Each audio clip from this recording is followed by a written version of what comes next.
অনেক সময় দেখবেন অনেক মানুষ অনেকজনকে ছোট করে কথা বলে। অনেক মানুষ দেখবেন কথায় বার্তায় কাজে আকার ইঙ্গিতে অনেকজনকে ছোট করে কথা বলে।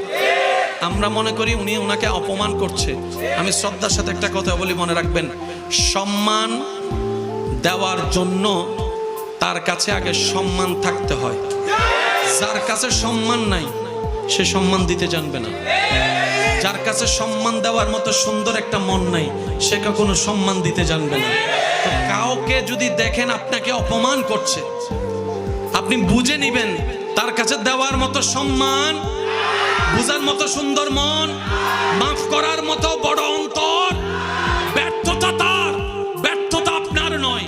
তো কারো কাছ থেকে অপমানিত হলে মন ছোট করবেন না। আমি অপমানিত হয়েছি, এই জায়গায় একটা টেকনিক অ্যাপ্লাই করবেন, সেটা হচ্ছে আপনি ধৈর্য ধরে ওনাকে মাফ করে দিবেন। আল্লাহর দিকে তাকাই ওনাকে মাফ করে দিবেন, দাবি মুক্ত করে দিবেন। আপনার রব এটা দেখে খুশি হয়ে আপনাকে আরো 1000 গুণের ইজ্জতের মালা পরিয়ে দিবে। ওয়াতু ইজ্জু মান তাশা। চিৎকার দিয়ে বলেন সুবহান।